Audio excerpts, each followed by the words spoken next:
Hello friends, hello viewers, ವೀಕ್ಷಕರಿಗೆಲ್ಲ ನಮಸ್ಕಾರ. ಸ್ವಯಂ ಕಲಿಕೆ ಅಭಿಮಾನಿಗಳಿಗೆ ಸ್ವಾಗತ. Welcome to the family, welcome to ಅನುಸ್ವಯಂಕಲಿಕೆ. ನೋಡಿ ಕಲಿ.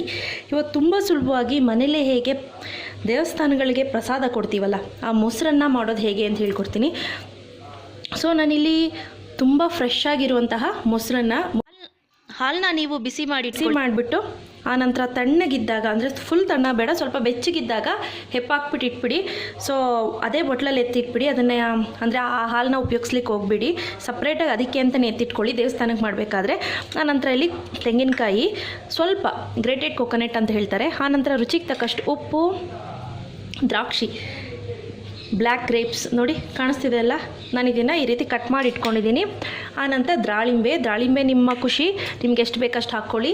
ಮತ್ತು ಕಡಲೆಬೇಳೆ 1 ಸ್ಪೂನ್, ಉದ್ದಿನಬೇಳೆ 1 ಸ್ಪೂನ್, ಆನಂತರ ಸಾಸಿವೆ, ರುಚಿಗೆ ತಕ್ಕಷ್ಟು ಉಪ್ಪು, ಹಸಿರು ಮೆಣಸಿನ್ಕಾಯಿ, ಕೊತ್ತಂಬರಿ ಸೊಪ್ಪು, ಕರಿಬೇವು, ಆನಂತರ ಸ್ವಲ್ಪ ಹಿಂಗು. ಮಾಡೋ ವಿಧಾನ ನೋಡ್ಕೊಳ್ಳೋಣ.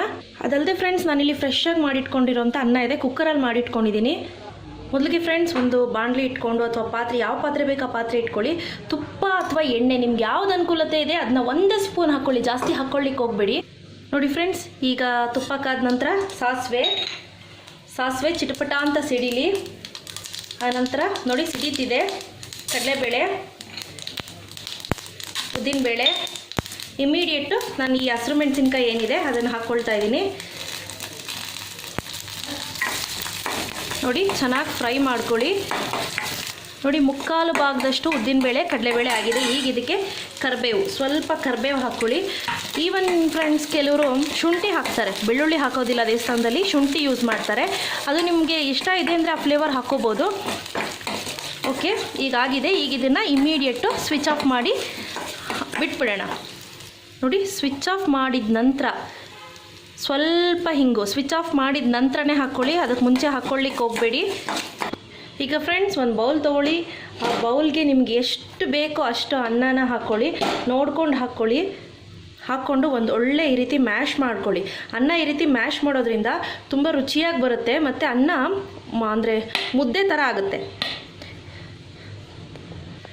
ಓಕೆ ಫ್ರೆಂಡ್ಸ್, ಈಗ ನಾನು ಈ ಅನ್ನನ ಇದಕ್ಕೆ ಹಾಕ್ಕೊಳ್ತಾ ಇದ್ದೀನಿ. ಅನ್ನ, ಆನಂತರ ಮೊಸರು ನೆನಪಲ್ಲಿರಲಿ. ತುಂಬ ಹುಳಿ ಬಂದುಬಿಟ್ಟಿದೆ ಅಂದರೆ ನೀವು ಸ್ವಲ್ಪ ಅದಕ್ಕೆ ಹಾಲು ಹಾಕ್ಕೋಬೋದು, 1-2 ಚಮಚದಷ್ಟು. ಸೊ ಈಗ ನಾನು ನೋಡಿಕೊಂಡು ಉಪ್ಪು ಹಾಕ್ಕೊಳ್ತಾ ಇದ್ದೀನಿ. ಆನಂತರ ತೆಂಗಿನಕಾಯಿ ತುರಿ, ದ್ರಾಕ್ಷಿ, ದಾಳಿಂಬೆ. ಈವನ್ ಫ್ರೆಂಡ್ಸ್, ನೀವು ಗೋಡಂಬಿ ಕೂಡ ಹಾಕ್ಬೋದು, ತುಂಬಾ ಚೆನ್ನಾಗಿರುತ್ತೆ. ಗೋಡಂಬಿ ಹಾಕಿದ್ರೆ ಆ ಮಧ್ಯ ಸಿಕ್ತಿರುತ್ತಲ್ಲ ಆ ಗೋಡಂಬಿದು, ಆಹಾ ಅನ್ನಂಗಿರುತ್ತೆ. ನೋಡಿ ಈಗ ಇದಕ್ಕೆಲ್ಲ ಒಂದು ಒಳ್ಳೆ ಮಿಕ್ಸ್ ಮಾಡ್ಕೊಳ್ಳೋಣ. ನೋಡಿ ತಯಾರಾಗಿದೆ, ತುಂಬ ಸುಲಭವಾಗಿ ನೋಡಿದ್ರಿ ಅಲ್ವಾ. ಈಗ ಇದನ್ನು ಸರ್ವ್ ಮಾಡಿ ತೋರಿಸ್ತೀನಿ. ಈಗ ಫ್ರೆಂಡ್ಸ್, ಲಾಸ್ಟಲ್ಲಿ ಕೊತ್ತಂಬರಿ ಸೊಪ್ಪು ಆ್ಯಡ್ ಮಾಡಿ. ಬಿಸಿ ಇದ್ದಾಗ ಆ್ಯಡ್ ಮಾಡ್ಲಿಕ್ಕೆ ಹೋಗ್ಬಿಡಿ. ಬಿಸಿ ಇದ್ದಾಗ ಆ್ಯಡ್ ಮಾಡಿದ್ರೆ ಅನ್ನ ಬಿಸಿ ಇದ್ದಾಗ ಆ್ಯಡ್ ಮಾಡಿದ್ರೆ ಈ ಕೊತ್ತಂಬರಿ ಎಲ್ಲ ಶ್ರಿಂಕ್ ಆಗಿಬಿಡುತ್ತೆ, ಅಂದರೆ ಒಂಥರ ಬಾಡೋದಂಗೆ ಆಗುತ್ತೆ.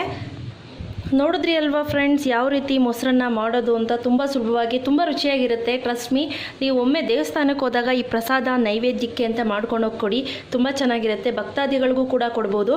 ಇಷ್ಟ ಇವತ್ತಿನ ರೆಸಿಪಿ. ಇವತ್ತು ನಾನು ಮಾಡಿದ್ದು ಇಷ್ಟ ಆಯಿತು ಅಂದರೆ ಲೈಕ್ ಬಟನ್ ಹಿಟ್ ಮಾಡಿ, ಇನ್ನೂ ಇಷ್ಟ ಆಯಿತು ಅಂದರೆ ಶೇರ್ ಮಾಡಿ. ಗೊತ್ತಲ್ವ ನನ್ನ ಚಾನಲ್ ಹೆಸರು ಅನುಸ್ವಯಂಕಲಿಕೆ. ನೋಡಿ ಕಲಿ. ಟಿಲ್ ದೆನ್ ಟೇಕ್ ಕೇರ್, ಬಾಯ್.